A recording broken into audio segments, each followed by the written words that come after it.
Започваме с коя? Най-отпред. Да чуя. Тези кои са? Струнни. След това? Дървени. След дървените тези кои са? Медни и накрая ударни. Ето вече, ако отидете на концерт, ще знаете какво виждате пред себе си. Даже му знаете имената Лудвиг ван Бетовен. Обаче, знаете ли нещо друго за него, освен че е написал Одата на радостта? Какво знаеш за него? Бил е глух, да, това също е много известен факт. Дирижирал е и когато те започнали да ръкопляскат, той не се обърна и така разбрали, че той е глух и един човек се повикал Бетовен е глух. Точно така. Интересна история, може да я видим във филма за Бетовен. Музика ни разказва, че той за нея е написал произведението си на Елиза.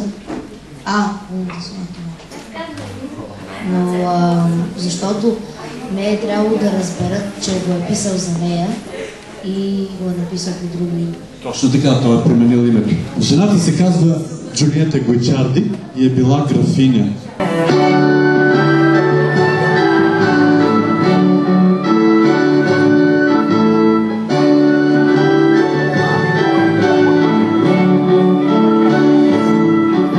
Сега ще ви свирим едно много романтично произведение, наречено Мечтание. Можете ли да помечтаете сега заедно с нас?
Игоре?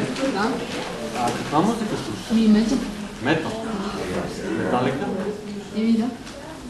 О, тя е много хубава. Ти каква музика слушаш? Аз ли? Слушаш ли? Каква? Слушам.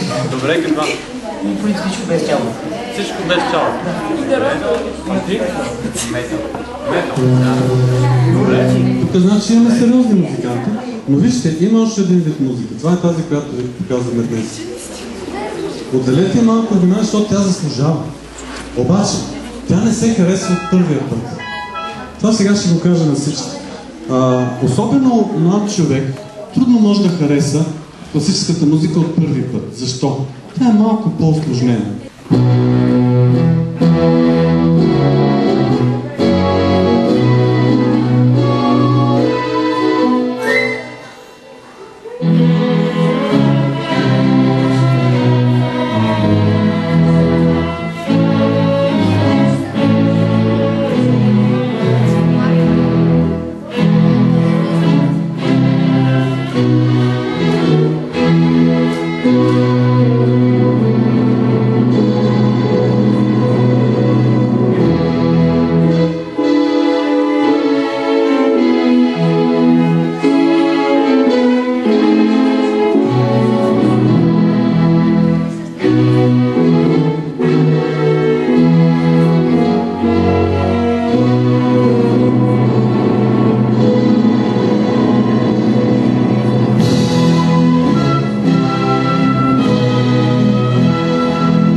Бадинера, точно така.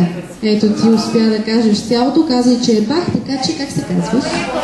Мария Колева, усмихнатата Мария Колева получава един диск. Ще видиш как се усмихваш от форума, който иска да я види.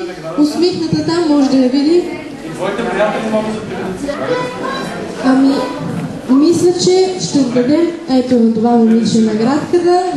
Тя позна. Произведението се казва Бадинера. Това е и танца, Бадинера.